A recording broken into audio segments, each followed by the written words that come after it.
Seeds only need 3 things to germinate. It might not be the same 3 things that you think of when it comes to growing plants.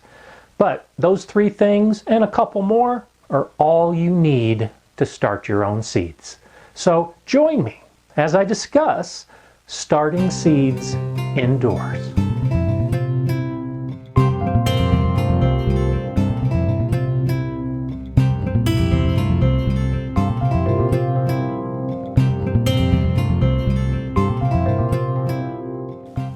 Hi, I'm Gardener Scott. So, what are those 3 things that seeds need to germinate? Well, they need heat, they need moisture, and they need oxygen. You notice I didn't say light or soil, because light and soil aren't necessary for seeds to germinate.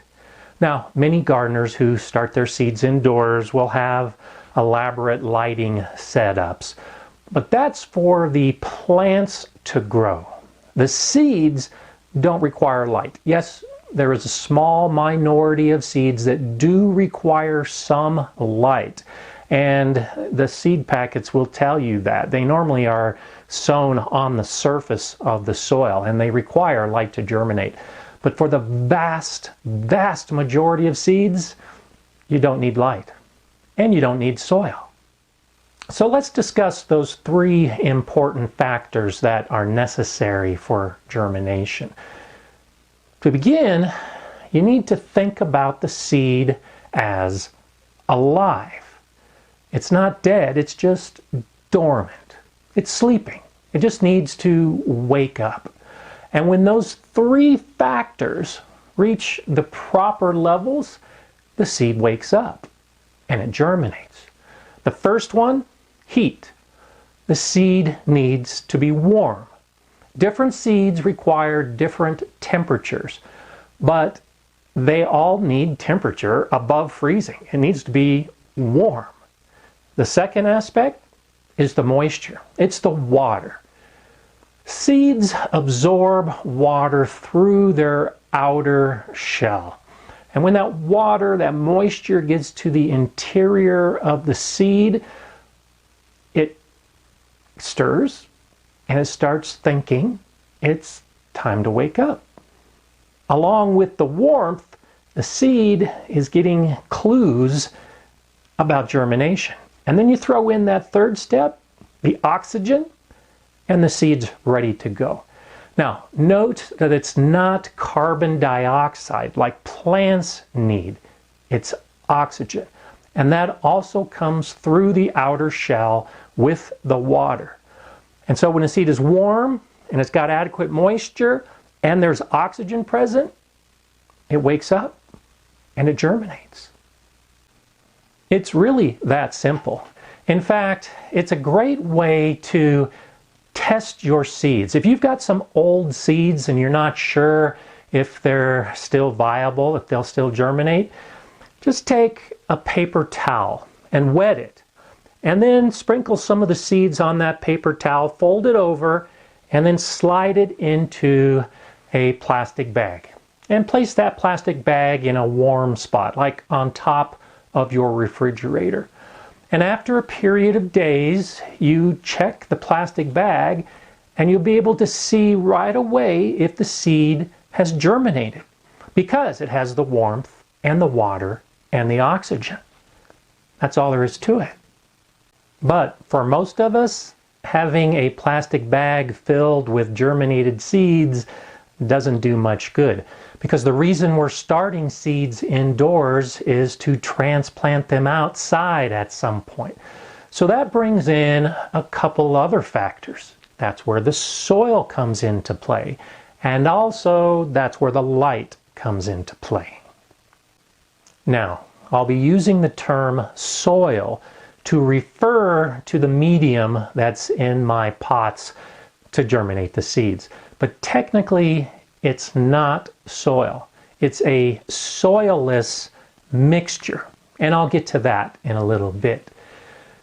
It's important to use some type of growing medium because after those seeds germinate and then start growing into plants, you want to be able to allow some space for those roots to grow in some type of container, at which point, at some time in the future, you're going to take that little plant out of the pot and either put it into a bigger pot or put it outside.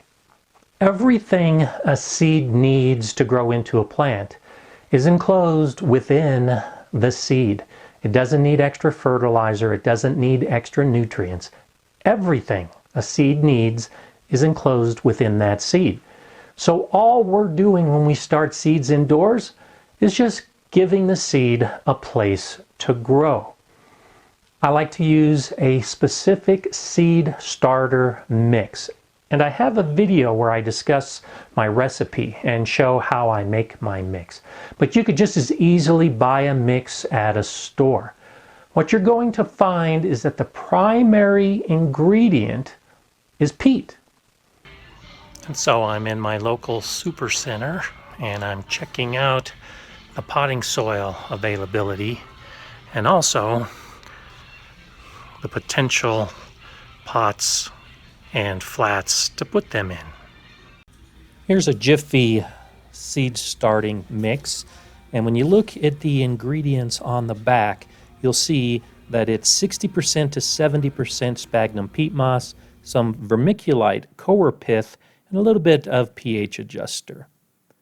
At a different store, Miracle Grow seed starting potting mix has similar ingredients.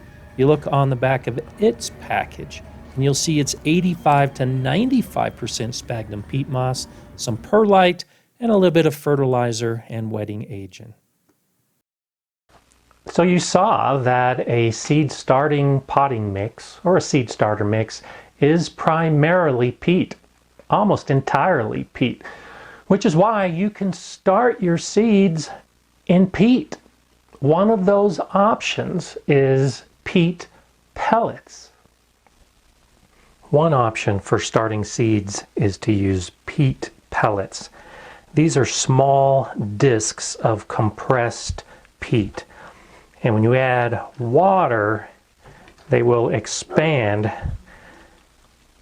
and become a growing medium for seeds. So for a full flat like this, you'll add about 2 liters of water and then just let it set while the discs expand.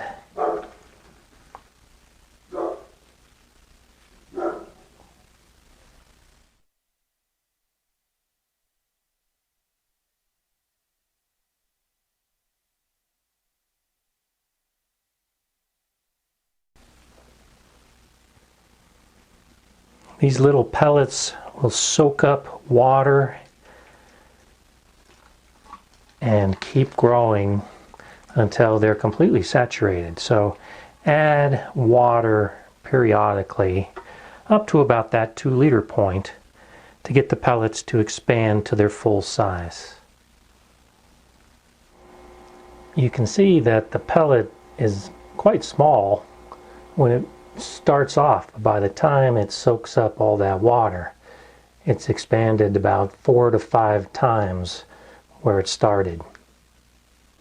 Getting the moisture of the peat pellets takes a little bit of practice, and with experience you can get it right. But for me and for most beginning gardeners, I suggest you just go ahead and use a seed starter mix and start your seeds in that.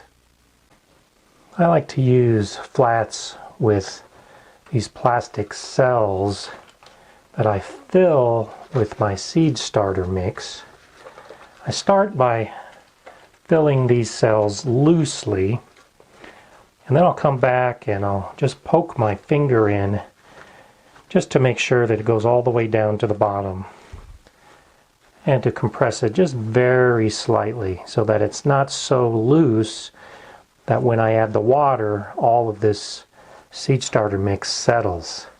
I want it to stay as close to this height as possible. So I'll poke it in, then I'll add more of the seed starter mix. And I won't compress this upper layer. I'll just move it around, let it stay nice and loose for the seeds that I'll be adding shortly. You don't need to buy special seed starting cells. You can just use a yogurt cup, solo cups, any container that you want, and all of these that are plastic are actually reusable. Do make sure that you cut some holes in the bottom for drainage, and then just fill with the seed starter mix. I'll tap down the tops of these very lightly. And now these containers are ready to have seeds in them, just like all those individual cells. When sowing into these individual cells, I will put one pepper seed in each of these cells. If I accidentally drop two, it's okay. And because these are going 1/4 inch deep, I'll just push them in as far as the eraser. So I'll just push it down about 1/4 inch, as deep as that eraser head. Just lightly brush over some of the seed starter mix from the edges. I like to make sure and label what I'm doing, so I'll put a label in. Then I'll take my spray bottle and I just spray the top so some of that seed starter mix settles down, and then I'll continue this process with all the other cells that I'll be planting. In these containers, I'll go ahead and plant some peppers and some tomatoes. Now all of these go about 1/4 inch deep. I'm going to put 2 pepper seeds in each of these big solo cups. I'm going to put about 3 tomato seeds in these small yogurt cups, and I'll put 2 more pepper seeds in these other cups. Now because they're 1/4 inch deep, I'll just take my eraser and just tap it down about 1/4 inch.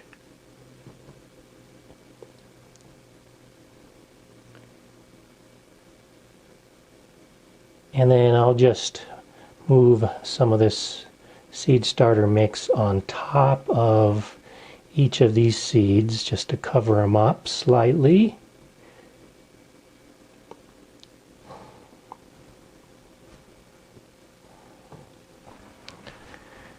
Now I'll spray the top so that all of this loose seed starter mix settles down on top of the seeds.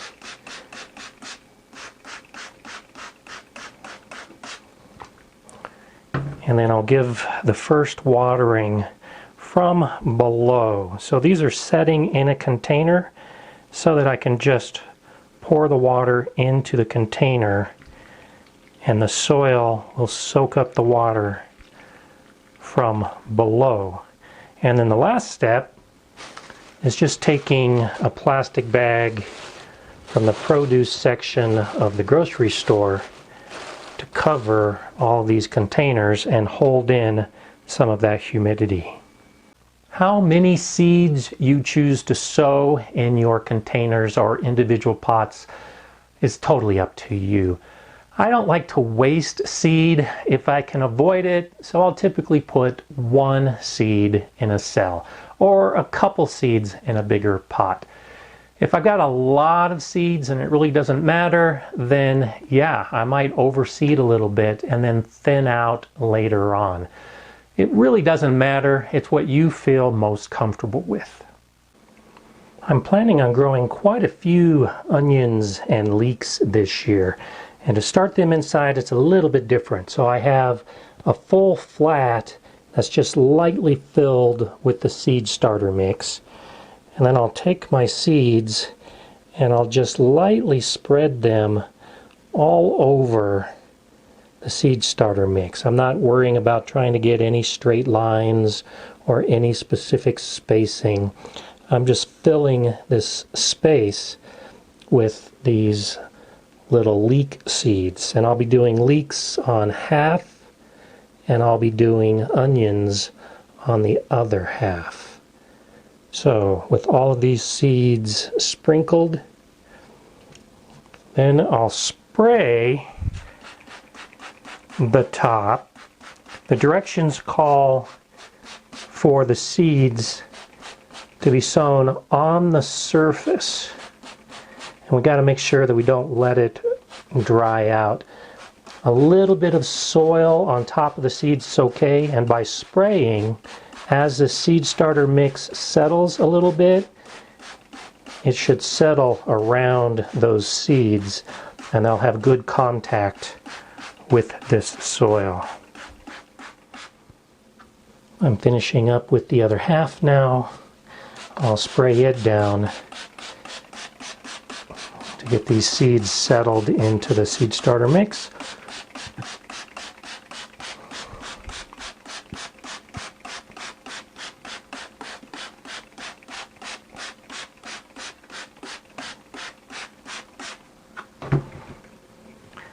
I'll take some plant tags and stick them in so I know exactly what I'm growing.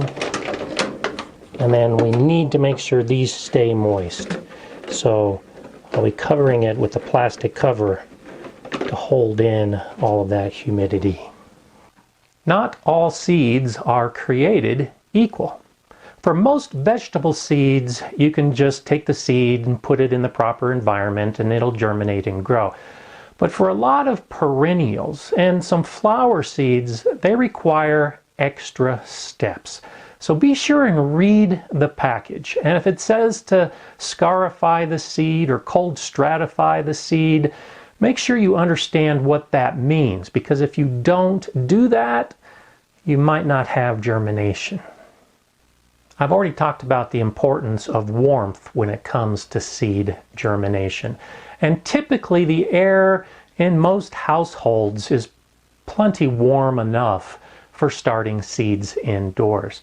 But there are some seeds, particularly peppers, that prefer to have a higher temperature in the soil. They'll still germinate at typical household temperatures, but to get the best germination, you should try to heat up the soil. And so for those seeds, and occasionally for my tomatoes, I'll use a heat mat. Heat isn't important for things like onions, but it is important for the peppers and the tomatoes. So I've got a heat mat underneath these plants and a heat mat under these plants, and that will help quicken the germination. Now, a heat mat is just like a heating pad that you might use on your back. You plug it in and it helps warm up the soil to help improve the germination rate of those particular seeds. When you use a heat mat, you can expect that you might have some condensation on the inside of the plastic because the soil is warmer than the air. If that happens, you'll notice it right off the bat. And you want to go ahead and at least daily decrease some of that humidity and some of that condensation by just lifting the plastic and pouring that water back into the seed tray. Keeping the soil moist is important. So on a daily basis, I'll check to see if the surface of the soil is drying out. If it is, I'll either add some water to the bottom of the container so that the soil can soak it up, or I'll take my spray bottle and I'll spritz the top surface just to keep it all evenly moist. I do not recommend using potting mix or even your own garden soil for starting seeds. One of the reasons the soilless mixes work so well is because they're light and they're airy. And as the seed sprouts, the roots have no resistance to grow, and so they can grow pretty quickly. Potting soil typically has more chunks. It's denser. It's made of things called forest products, which is basically just ground up bark. If you use your own soil to start seeds, it's probably also pretty dense. And it might also include some fungal spores and maybe even some bacteria that would not be good for the seeds. Now, if you love your own garden soil and want to try, go ahead. But I would recommend that you sterilize it first to try to kill any pathogens that might be in the soil. So, take that soil, put it in a pan, put it in your oven, and cook it at 200 degrees for at least 30 minutes. Let it cool, and then you can start your seeds in it. Do be aware that when you cook soil, your house will smell like that for a long time to follow. Remember, most seeds don't require light to germinate. So I typically won't turn on my lights when I put the seeds in the soil. After a few days, when I expect germination, I'll start checking. And once those little seedlings start to poke up above the surface of the soil, that's when I turn my lights on. It really isn't hard to start seeds indoors once you take all of those necessary steps. And when the seeds have germinated and they're growing, now you're ready to move to the next phase, which is growing the seedlings. And I'll have another video in a few weeks that shows how to do that after the seeds have germinated. If you have any questions about this phase, growing the seeds themselves, just let me know below. If you have any comments, I'd love to hear them as well. If you haven't subscribed to the Gardener Scott channel, you can do so now. And if you liked the video, you can give me a thumbs up and share it. I'm Gardener Scott. Enjoy gardening.